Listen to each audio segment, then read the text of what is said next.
Hey Scotty, how you going? Yeah, good mate. How are you? Yeah, not too bad.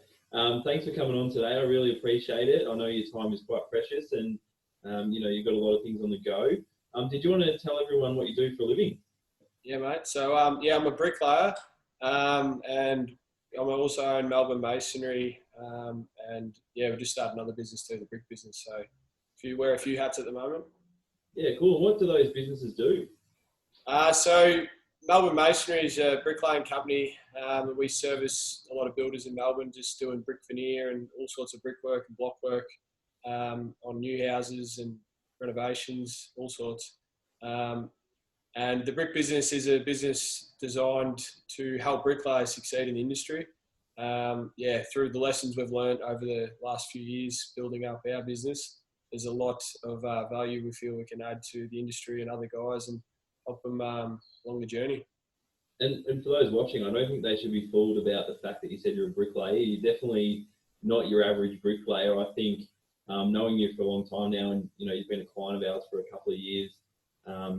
You're very switched on with your businesses, and the reason you've had a lot of success is because you're dedicated to improving the business, getting the systems where they need to be. You're always thinking outside the box, and I think one of the things that intrigued me, you mentioned that your grandfather was an inventor, and I can see that coming through you. Do you want to tell us a little bit about your grandfather and how that might have influenced you?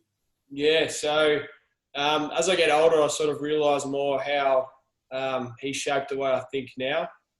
So he was, yeah, he's very creative, and he invented a few products, and he actually came up with the ignition system for small engines that Honda and a lot of the companies still use now. It's called the Imri Diagnostics was his company. Um, but yeah, he was like a mad scientist. He always had new ideas, and never struggled to have a good idea and make money, but he could never hold on to money. So he was always up and down, selling houses because he had nothing. It was just feast or famine for him.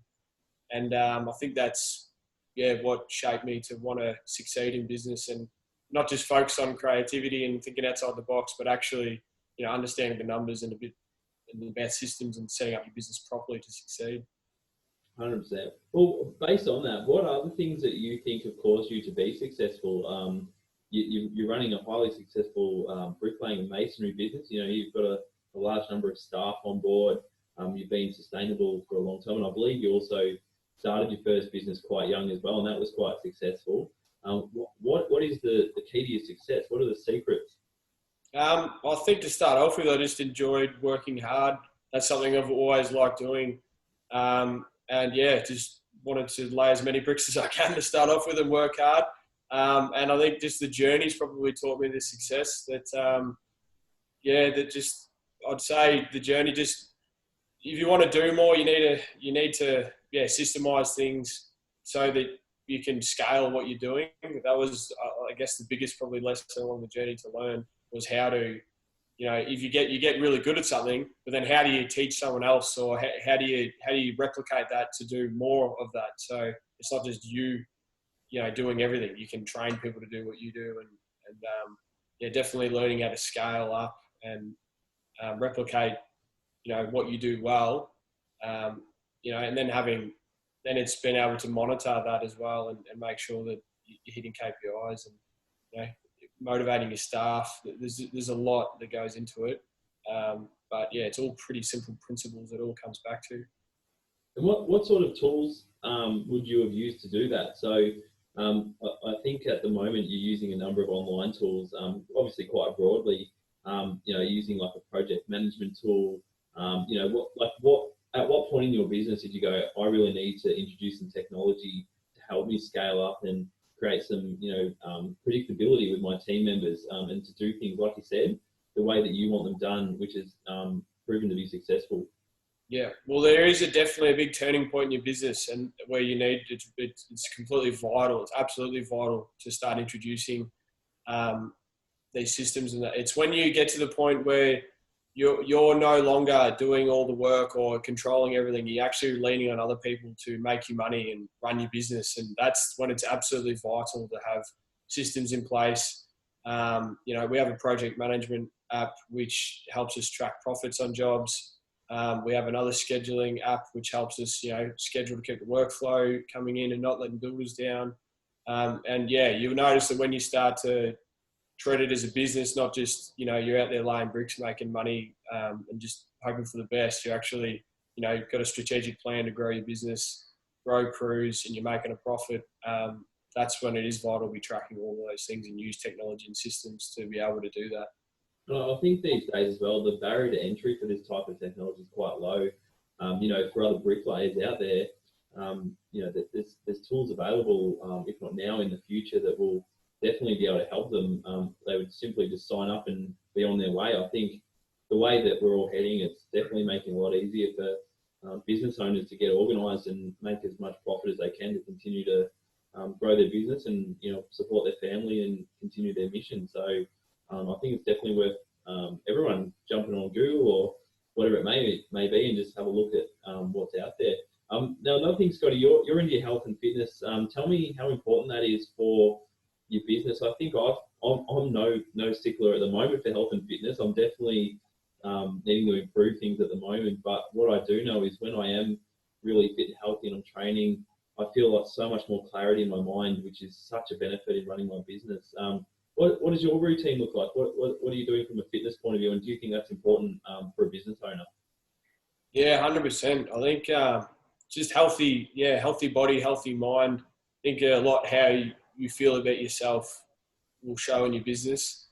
And yeah, I think I'd fall apart if I wasn't working on my fitness all the time. It's just another outlet.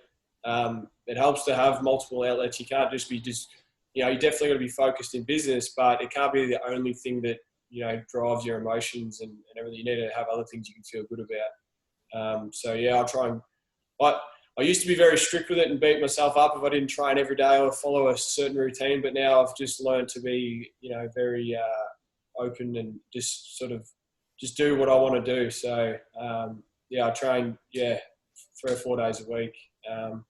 Just fit it in my schedule and just make it happen. So that's my time to turn off. And I still love working hard, and I don't get to do that through the bricklaying anymore. So it's definitely my outlet to keep that work rate up.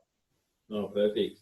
And, there's a lot of businesses at the moment. People are going through different circumstances. People are doing well. Some people aren't doing well. What would your tips be for people that are still hanging in there at the moment, and even people that aren't hanging in there? I think the fitness side of things is probably something everyone should be considering. I know in Victoria we're limited to an hour a day at the moment, but I feel like not enough people are probably taking advantage of that.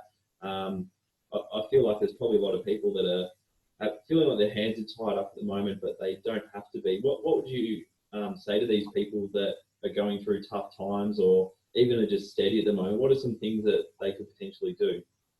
I think just putting one foot in front of the other and just getting out there. And yeah, I think the endorphins that it releases when you exercise just makes you feel awesome. So I think, even if you don't feel like doing it, like I said, just put one foot in front of the other. Just start, don't overthink it and just do it. And you'll start feeling better and you'll see results. And through with business too at the moment, I would be focusing on improving your business and thinking outside the box and what you can do when this is all over to really boom on the other side. So, I mean, I've got a friend that posted on Facebook the other day saying that he can't work at the moment. He bought a brand new van and he installs curtains, and he's stuck with a brand new van he's paying for without being able to do the work. And I thought, hang on a second, there's so much you could do with a van. You could be doing food delivery. You could be helping people move furniture. I think that's legal at the moment at stage 4. You're allowed to move house. You've just got to think outside the square. There's so many things that you can do that you might not think of based on the glass ceiling that you put on yourself, whether it be a temporary solution or could even lead to more opportunity. I feel like a lot of people sitting on their hands when they could probably be brainstorming all the things they could be doing. And some people don't want to do anything, and that's fine as well. But if people are a bit stranded at the moment, I think it's all about thinking outside the square and, like you've said, get on top of your fitness. I think that's just going to open up someone's mind. Yeah, 100%. And like some of the things we're doing at the moment is because of the site capacity, we can only have a certain amount of guys on site. It's limiting, it's definitely limiting what we can do. So we're focusing very much on trying to improve the guys we have and trying to step them up at the moment, so that when we come back on the other side, they're able to have more guys on side and be able to lead the team better and that. So there's always one of my philosophies is there's always an answer. There's never, you may not like it, but there is always an answer. So 100% agree with you there, Scotty. Just before we wrap it up, what's some stuff you would do for fun? What do you enjoy? And if it's business and fitness, then that's fine. But is there anything else you get up to in your spare time? A lot of fitness, like going out for dinner, for breakfast. Like property development is sort of another hobby as well. I'm just someone I'm always doing something. I like to do things. I'm always doing something. So keep the mind ticking. That's pretty much my hobby. How old are you for those listening? 27. Yeah, so you're quite a young achiever, and I think you've achieved so much at such a young age, and hats off to you for doing so. I think that's quite rare, and people should be looking up to you based on how driven you are. Yeah, cheers, man. I appreciate it. Cool. Well, we'll wrap it up there, but again, appreciate your time, and I'll put some resources in the comments if anyone wants to reach out to Scott. If they're a tradie, feel free to reach out to Scott, and he's sort of on this path now on helping others with their trade business after having a successful trade business of his own. So thanks again, Scotty, and we'll chat soon. Awesome, mate. Cheers. Have a good one. See ya.